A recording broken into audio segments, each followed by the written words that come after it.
Welcome to Speaking in Spoons with your host, Christina Brookman.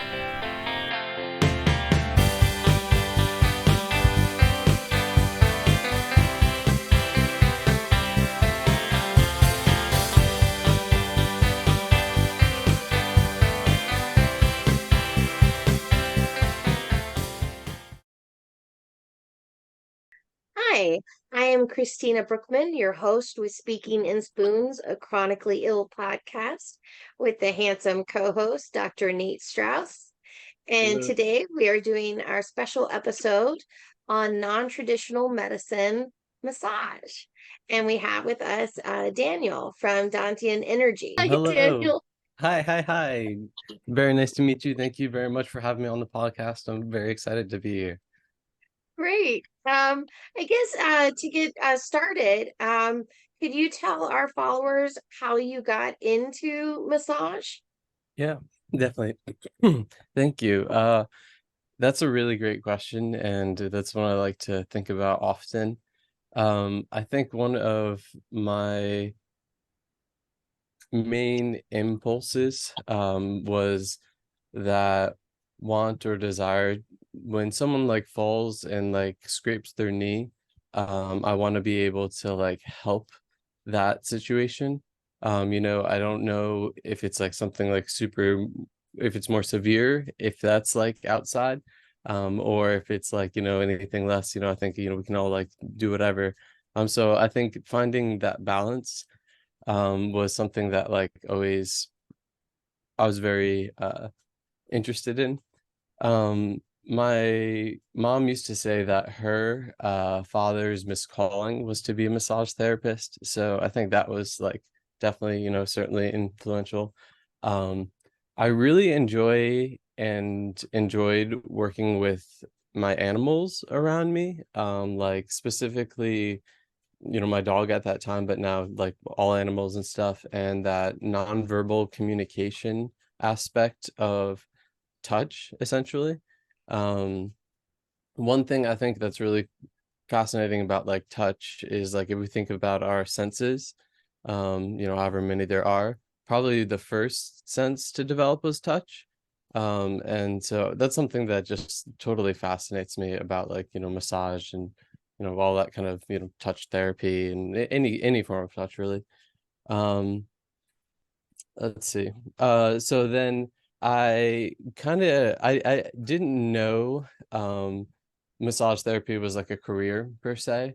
Like I thought it was more of a just like a thing. Oh well, okay. And then so one other main influencing factor, um, my dad sustained like a significant shoulder injury, and that was like impactful towards like quality of life and home life and all that kind of stuff.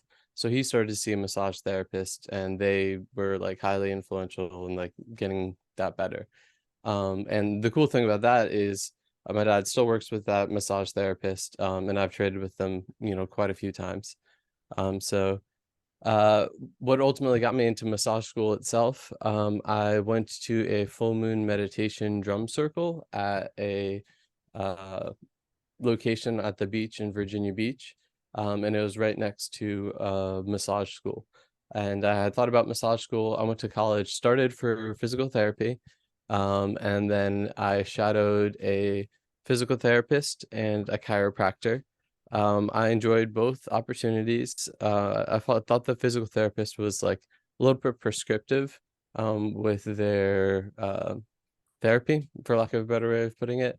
I really enjoyed the chiropractor's freedom, but also just like mentality and passion and synergy.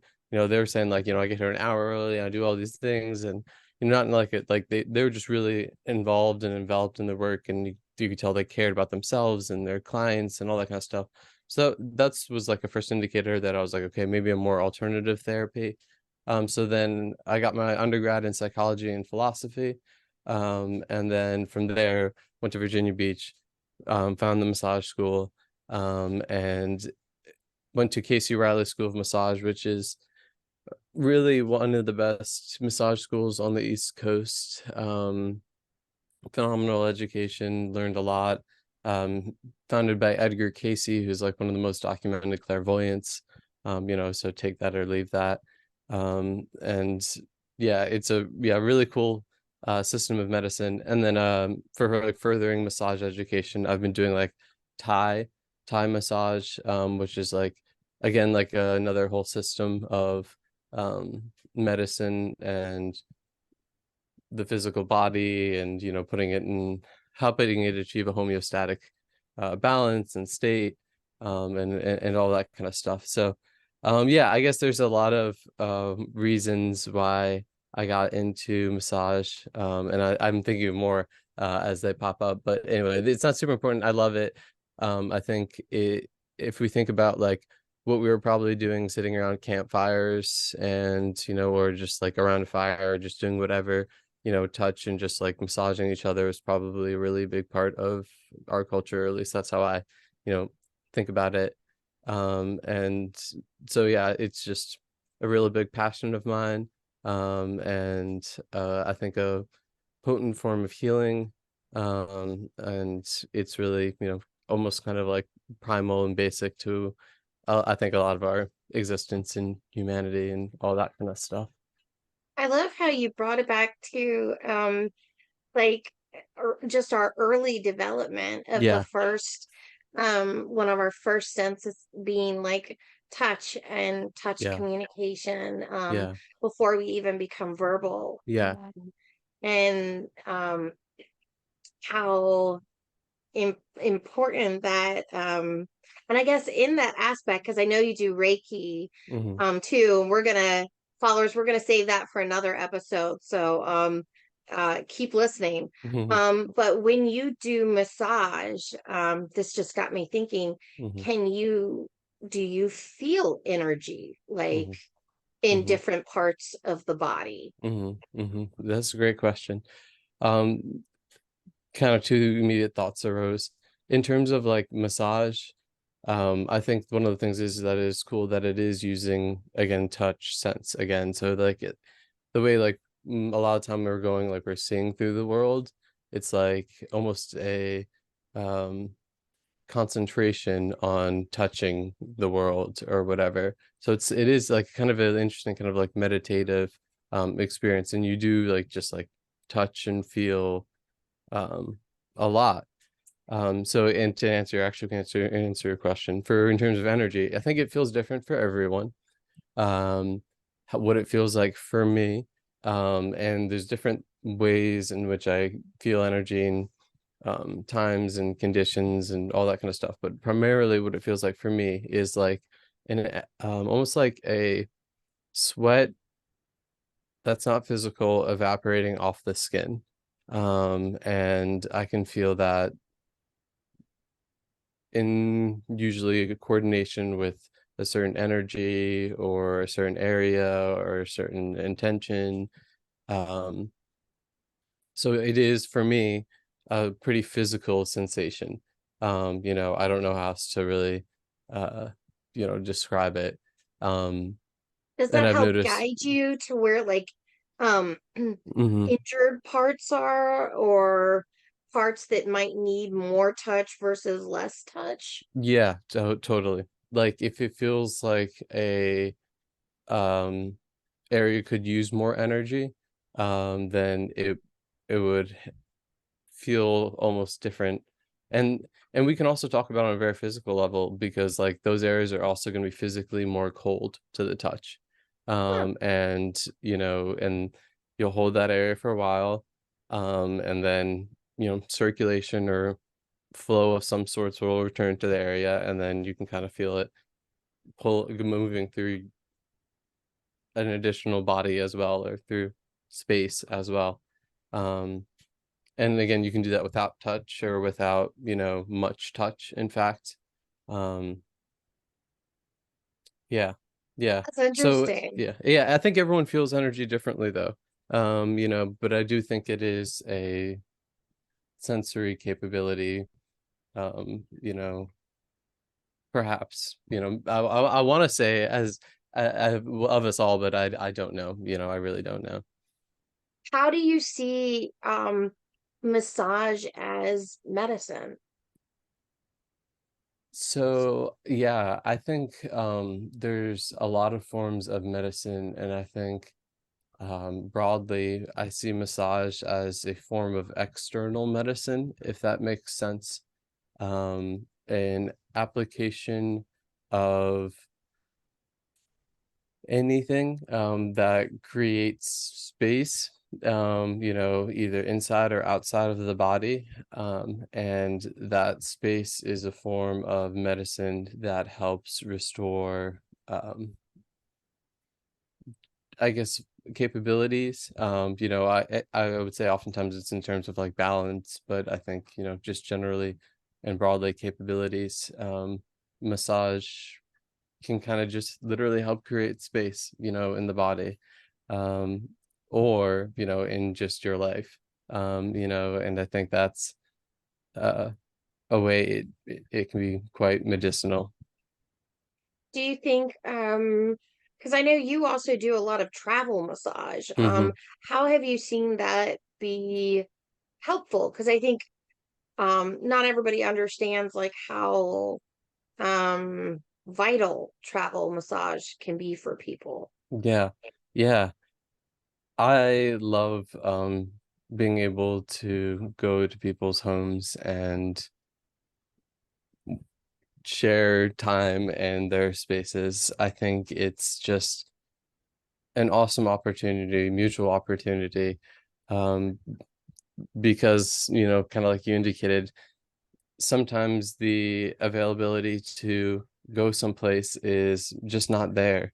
And that can be for a variety of different reasons, in terms of like timing, accessibility, there's a million different factors.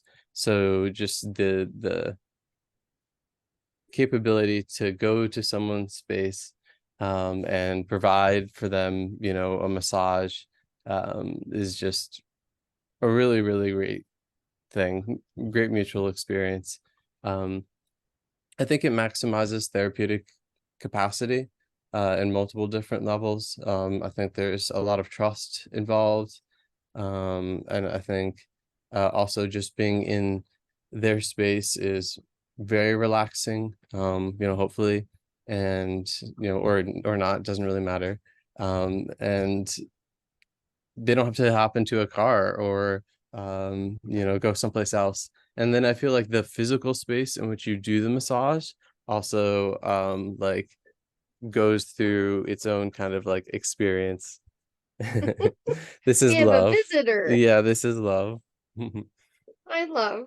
Mhm, Um, what a cutie. mhm, I've got Domino over there taking a bath, and mhm, Phoenix has mhm, I think gone to sleep somewhere else. mhm, Um, uh, I I'm curious, what kind of because we have talked to a lot of people with all kinds of disabilities and conditions, and you talked about your father with a shoulder injury. mhm, Um, do you have like uh what are some of the varieties of conditions that you've worked with? And mhm, then do you have any specific stories of where you saw massage be extremely beneficial for that person? mhm. Thank you for asking. Yeah, so I think I worked with a very wide variety of conditions. Um, I find that whatever I almost want to learn or need to learn next in my, career or understanding, or like what I'm afraid of, are like the kind of clients that like call out in need, essentially. And that's been a pretty almost continuous trend throughout my career. So I feel like one of the first populations I was most afraid to work with was like post oncology, with like lymphatic removal, Mm. because you could just, I don't know, easily spread something or hurt something or all that kind of stuff. So, unironically or ironically, those were some of my first clients in cases. So being able to help, all forms of oncology, cancer, that's definitely um, a beneficial population to work with. Chronic pain of any sorts, fibromyalgia, headaches, work with a fair amount of we'll say like chronic hip, lower back, physical, then also like emotional healing, fertility even, that kind of stuff. I've heard that can cause chronic pain too in that Right. area. It's all very intertwined, is what I would say. Interesting. And I don't think there's one single way to approach it. I think incorporating a broad picture of all the things going on is, kind of helpful, and then, kind of addressing things from multiple different sides is also helpful. Do you ever work in conjunction with like medical doctors or other non-traditional doctors when you're working with a client? Yeah, totally. So I worked in chiropractors' offices for 3 years. I started off in a spa environment, then I worked in, well, actually 3.5 years, a chiropractor for 6 months in Norfolk, Virginia, and then I was at another one here in Richmond for about 3 years. And so that was really cool, getting to work in conjunction with other doctors to coordinate care. And likewise, I had physical therapists on staff for a while. They also had like personal trainers, nutritionists, all of that kind of stuff. So being able to see like synergized healthcare, and efficacy of that is really, really a cool thing. And so I still keep in contact with a variety of professionals, kind of building a network, being able to reach out, refer, or ask. And I think that's been super helpful and beneficial to trying to understand different cases and case care. That's really cool. And uh I am excited you were sharing with me about where you're going with massage. Could Mm. you describe that and where you see your future with that going and how that works? Yeah. I don't want Yeah, to give too definitely. much away. Yeah, no, it's funny. I'm like, oh, I can't, I'm not exactly sure what you're talking about because I have so Oh, many exciting things. you have No, so many projects. yeah. I'm referring actually more to the horse massage. Oh, yeah, Oh, yeah, that quant yeah. thing. Yeah. So Yeah. yeah, it's called Tellerton T Touch. And it's a certification that provides education for horses, cats, and dogs as well. So being able to provide, therapeutic care. And I've already, I love working on my dog. I have a large Rottweiler. He's about 120 pounds, maybe a little bit less now. So that been a big patient. And yeah, I have an opportunity to go to stables and work with some horses there and all that kind of stuff. So I'm really excited to kind of continue that development and education and opportunity. And I think they're also just amazing animals. So yeah, I'm excited to continue delving into all of that, I think that's so cool too because animals give us so much, and so Hmm. many of those animals that you're talking to are often taking energy from us when we're Hmm. in pain or Hmm. suffering, Hmm. and then you're being able to give them some Hmm. therapy for Hmm. what they're absorbing. Hmm. Hmm. And know a lot of people also use horses for therapy Hmm. with children and adults. Hmm. With disabilities as well Hmm. as the dogs and Hmm. cats, so that's just Hmm. very, very cool Yeah. possibilities. Hmm. Nate, did you have any questions?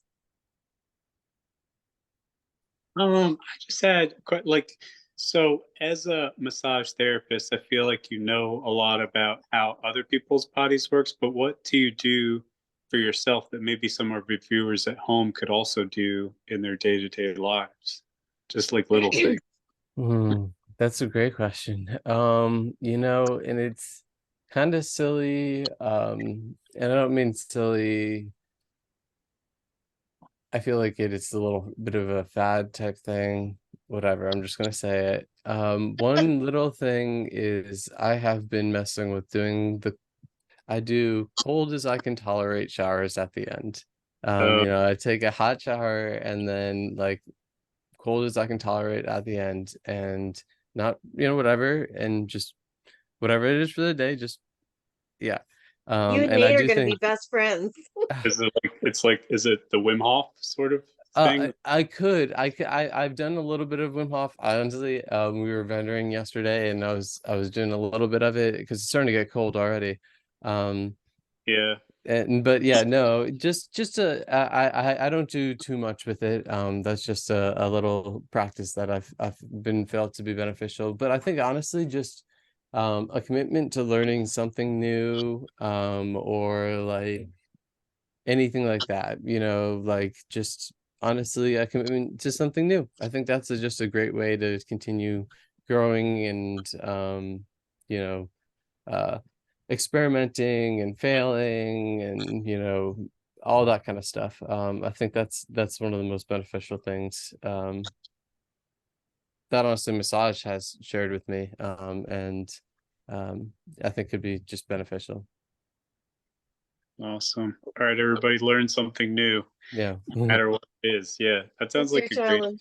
I suggestion. love that though. Yeah. Can you tell us, do you have a website, like how people can get in contact with you if they want a massage with you? Oh, thank you. Thank you for asking. Yeah, I have a website. It is Dantian.energy. So that's the name of the business, Dantian Energy, and then also the website. Um, I'm also on Instagram, Dantian Energy, and Facebook, Dantian Energy. Okay, So done. And we will post all those links on our website as well. oh, thank you.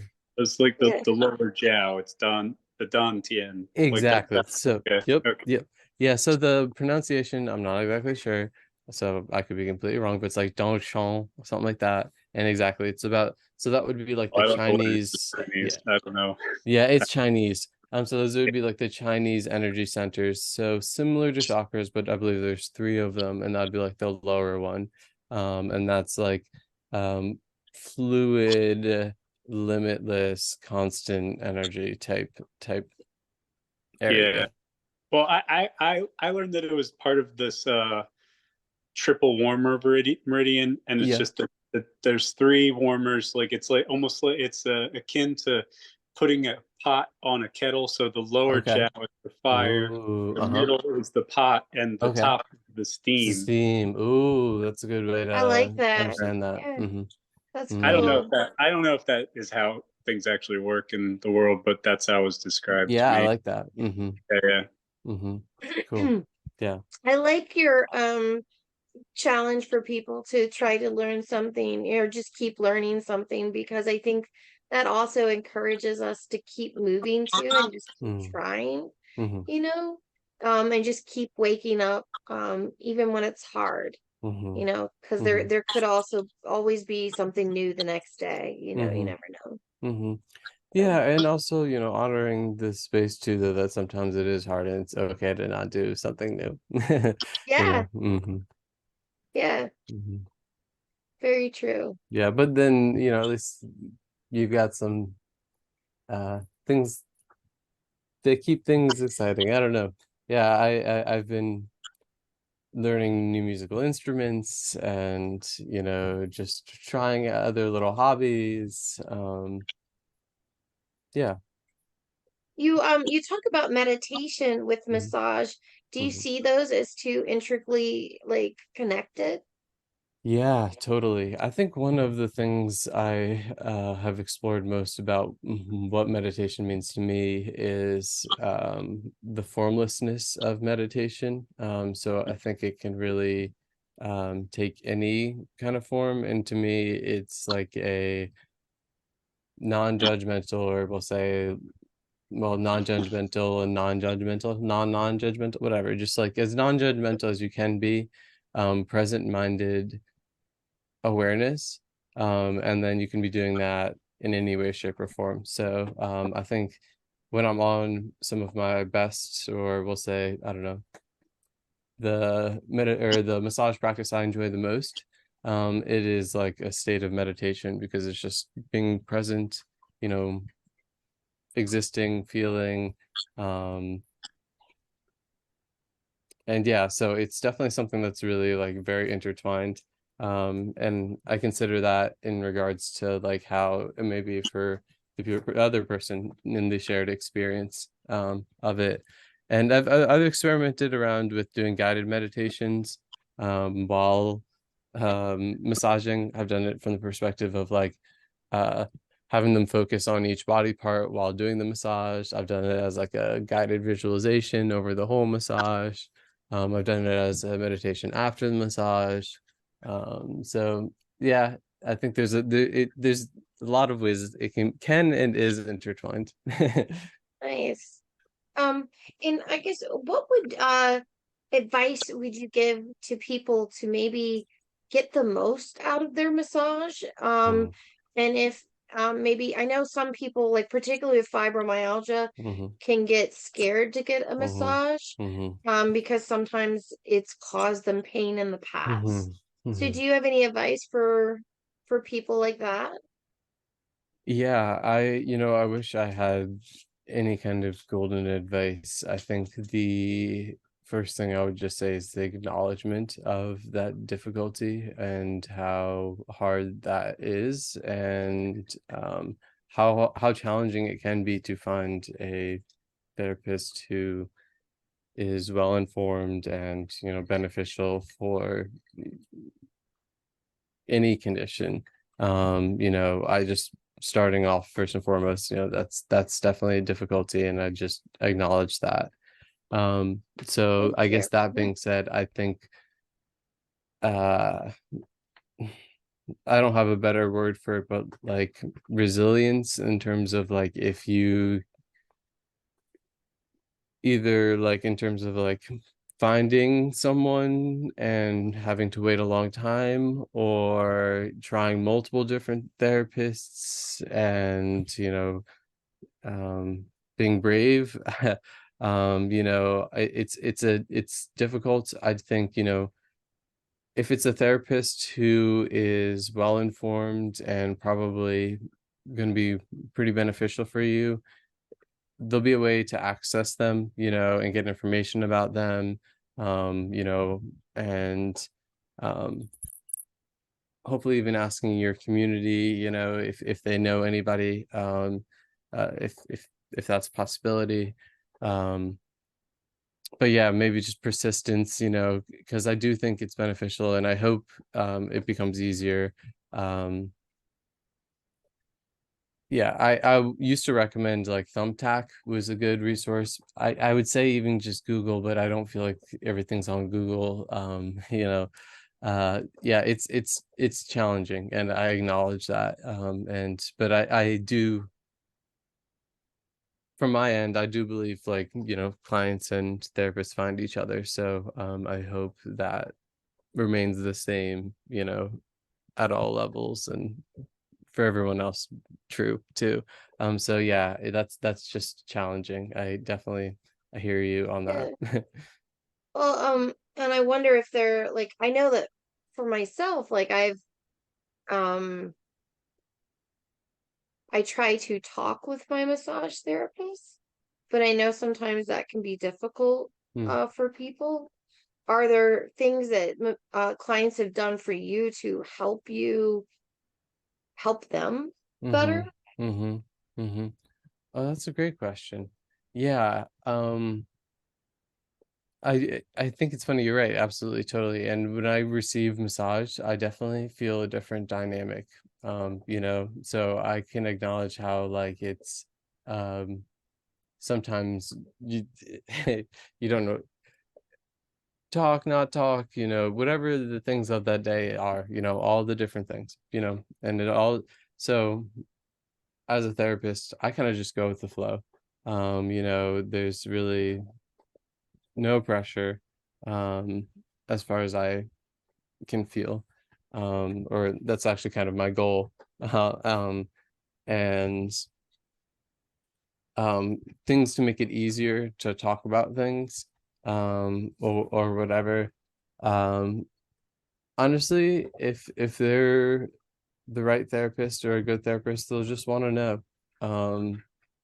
Agreed. They'll want, yeah, they'll want to hear about, all of the things going on, because I think it's all relevant, and important, and valid and towards care. So in terms of maybe making it easier, honestly, if you even just wrote a couple words down on a list for yourself, or to something, just to get like some formalization in your thoughts, and then just went for it, I think that's a good way to maybe approach, communication sometimes. Lists. Yeah, I don't know.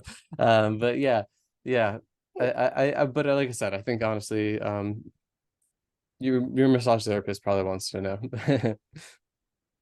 And do you have any final thoughts or advice before we end today? Good question. Any final thoughts or advice?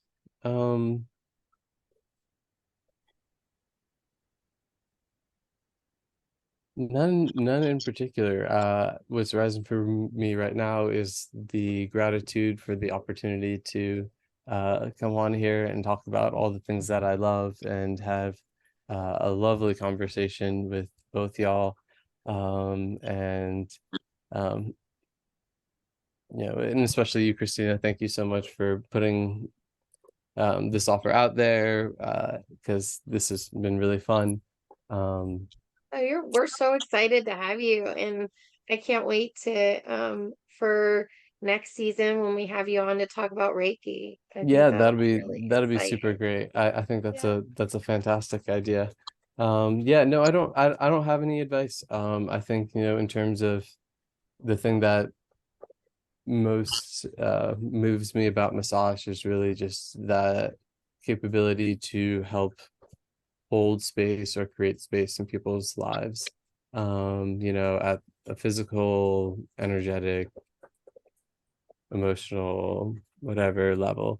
And so, that even to be said, self massage is a very important and valid form. I consider myself patient zero.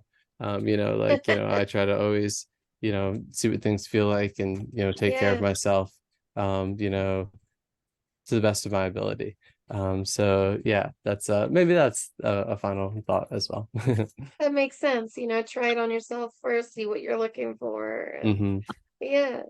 Well, thank you for coming on our show Totally. today. And stay tuned, followers. After this, we're going to do an after party with Dr. Strauss and I. And then next season, we'll have Daniel back to talk about Reiki. So Yeah. stay tuned. Thank you. Awesome. Thank you so much. Take care. And we're back. This is the after party for our massage episode. I'm Christina Brookman, your host, and Dr. Nate Strauss. So, what are you thinking, Nate? Well, I've gotten massage set up by a lot of different people, and I think it's valuable, and I think what he's doing is important. And as much as people don't think this alternative medicine is medicine, I really do believe that it's necessary, and I don't know why our current medical system doesn't provide for it. Oh, I think it's a sin that it's not covered for by insurance. Like I've had so many doctors write me a prescription, just in case I could get it covered, and I've never been able to get it covered. There are some insurances that cover it, but not all of them, and it's certainly not most of them. So Yeah, just and find it it's a interesting. shame.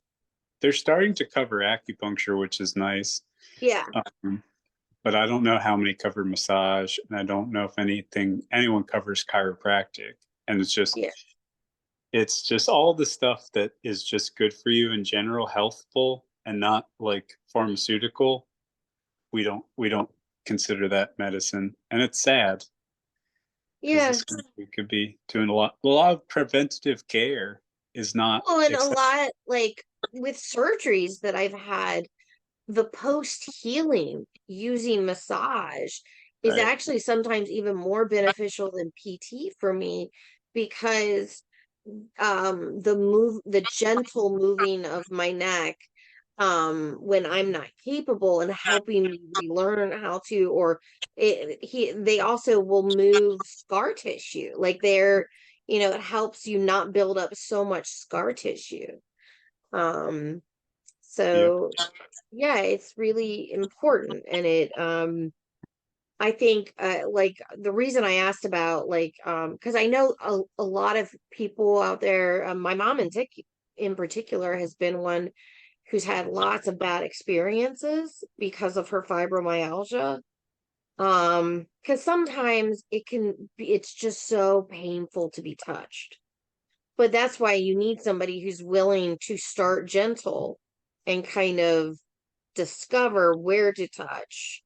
And like, it's not that we can't take a deep massage, it's just you have to start slow and gentle. And you can't like dig like because we have so many trigger points and stuff. It really needs to be spread motion and pulling, and you know um almost like you're kneading dough, versus like anything that's poking just will send me through the rafters. Yeah. um but I love what he said, you'll the right therapist and the right person, they find each other. Yeah. I mean, I think that you can find a good therapist as long as their motivation is in the right place. It's not about money, it's about care. And Yeah. I think that's important, that there's a trust in the person that's touching you, and it's not Yeah. that kind of exchange. Like, clearly, yes, there's a monetary exchange, but it's not about that. No, it's about helping. Like, you Yeah, want someone that's genuinely there to try to help. um yeah. exactly. um And I thought this was interesting because it did kind of blend some of the worlds that I involved with Chinese medicine yeah. and that sort of like, and that I don't know how long it's been since I've thought about the Dantian. I don't think that that's something from my day to day. Like, it used to be Yeah. every day. When I lived in Richmond, it used to be all the time, but now it's Yeah. just barely ever. I that's why I thought you'd like him, because he's very he mixes a lot of different modalities, which I think is great because they all kind of benefit each other. um and Well, I he's mean, I know a lot of, like, I dated a massage therapist. I roommated with a massage therapist. Like, yeah, so I was part of that world for, well, not part of it, but I knew that world. vicariously, yeah. I visited Edgar Casey's museum in Virginia Yeah. Beach. Didn't go to the massage school, but I knew it was next door. Like, I knew about all Yeah. that stuff, and it's just I was there, and it's Yeah. just it felt really cool to meet somebody that actually lived that path. Well, and I met him through a masseuse who I'd gone to through years, who I love, who did a work specifically with the Parkinson's community. Mm. Um, so there's a lot of people, and he brought up that was interesting to me.